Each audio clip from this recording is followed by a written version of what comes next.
What can we learn about law of attraction and manifestation from the ancient Bhagavad-Gita? In this video, we will go deep into the three significant verses of the ancient Bhagavad-Gita to explore what Bhagavad-Gita says about the nature of manifestation, about the nature of mind, and we will basically understand what Gita has to say about law of attraction in order to help us achieve a conscious, fulfilled, and an abundant life. The Advaita channel is about consciousness, conscious living, and conscious creation. Here we explore Vedanta and various ancient teachings from India to understand the nature of reality and to consciously create our lives.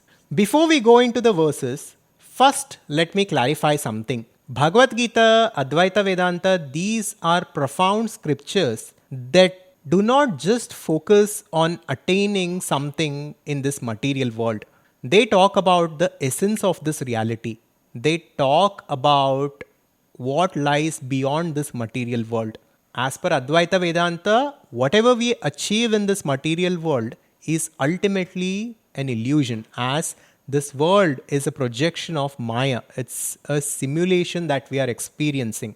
And the Upanishads also say that the absolute fulfillment can only be attained by the realization of our true nature. Now, even though this is the case, Bhagavad Gita has a lot of wisdom to offer to us to live this life in the right way, to experience abundance, to experience material success. We can look at different verses of Gita and make use of this understanding in our journey. So in this video, we are only focusing on the nature of manifestation and how Gita explains this. In section 1, let us look at the third verse of Bhagavad Gita from the 17th chapter. This verse says, "Man is made by his belief. As he believes, so he is." This verse is talking about the importance of belief or faith. Now, many Western teachings and many books on law of attraction talk about the same things. Whatever we associate ourselves with, whatever we believe in deeply, and whatever we have faith towards, we tend to manifest it and we tend to become it. And what Gita is saying here is very profound. So I will repeat it again. Man is made by his belief. As he believes, so he is. So look at your belief systems right now. Look at what you believe in. Whatever your deepest beliefs are, the external world is simply a reflection of it. If you think you are a victim, if you believe that you are a victim, your life will be an evidence of your belief system. But what we can take away from this verse is that we can change our faith. We can change our beliefs in order to change our reality of who we are and what we are experiencing right now. This is very important to understand. And even Ashtavakra says this in Ashtavakra Gita. He says, "Ya mati sa gati bhavet," which translates to, however we keep our mind, such a kind of life we live. So these ancient scriptures that are thousands and thousands of years old give us timeless wisdom on how to live our lives.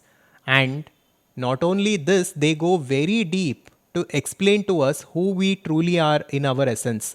Whereas the modern teachings on law of attraction and manifestation are very limited and they only focus on the superficial goals of material attainments. With the wisdom of Gita and Vedanta, we can not only attain the material attainments, but we can also go beyond them to achieve absolute fulfillment. In section 2, let us look at the 41st verse of the second chapter of the Bhagavad Gita. This verse says, "There is only one faith and one thought for those who practice the Karma Yoga. The minds of others are many branched and their thoughts and attention is divided." Here Krishna speaks about the importance of one-pointed attention. Basically what we need to realize here is that whatever we focus on and whatever we pay attention to, we will achieve this. We will look at this in the next verse also. We need to take a note here that Krishna is speaking about Karma Yoga and he is speaking about attaining the absolute. which is the liberation. But what Krishna is saying is applicable to any of your goals. Whatever it is that you want to achieve, if you make it your primary goal and if you put your focus towards it and your attention towards it, only then you will be able to achieve it. Only then it will manifest in your life. If you keep changing your goals and if your attention is divided and if you live your life in a distracted way, then achievement of that goal becomes very difficult. So, first of all, it is important to have a goal, have a profound goal to which we aspire to, and it is also important to focus on it, to pay attention to it. For those of us who are on the spiritual path, the goal is the ultimate realization of our true nature and liberation. But this can be different for different people. For students, the goal can be their academic success. For a businessman or an entrepreneur, the goal can be their material prosperity and them growing their business. Whatever it is, what we need to understand from Gita is that that goal must become our primary focus and all our attention should be focused towards that one attainment, and only then we will be able to attain it. In section 3, let us look at the first verse from the 7th chapter of the Gita. By practicing yoga in full consciousness of me, with mind attached to me, you can know me in fullness without doubt. Here Krishna is again talking about the importance of attention and focus. Krishna is saying that if you put all of your focus onto me and if you pay attention only to me, only then you will reach me. Just like this, we can look at any of our goals. Only when we have one pointed attention towards our goals can we achieve it and can we manifest it. This is where we are going wrong with law of attraction. It is not that whatever we desire will come about in our life. It is whatever we pay our attention to, and it is who we are that we become ultimately. So you only need to work on yourself to change the external world.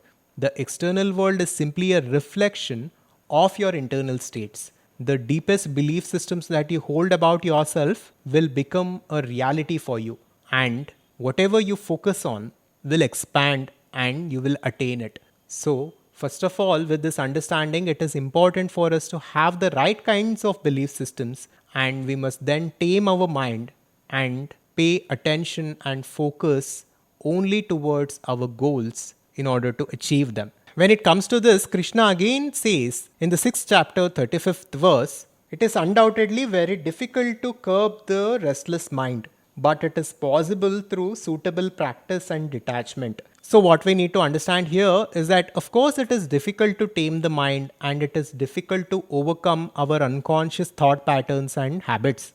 But Krishna says it is possible through practice and through detachment. First of all, we must detach ourselves from the external world, from the sense organs, from the personality and from the mind itself. Then we must consistently practice paying attention to the things that we seek in order to manifest them in our lives. So this was all about what Bhagavad-Gita says when it comes to law of attraction or manifestation. But we have only covered a few things here. If you truly want to go deep in order to understand how Vedanta can help you achieve your ideal life, your dream life, then you must understand conscious creation. And we had made a free masterclass on conscious creation to explore how we can make use of this knowledge to create and live a life consciously the way we truly want to live. So for that you can check out this video next, and you can check out the link in the description to join our community cum learning platform, the Advaita Conscious Society. Within the Arise membership, we have a 21-day conscious living challenge where we take you through a series of programs to understand the nature of reality and conscious living. And the 21-day challenge is designed to help you make this knowledge a part of your life. So if you want to join our community to learn all these concepts and make it a part of your life, then check out the link in the description on how to do so. Thank you, and I'll see you in the next one.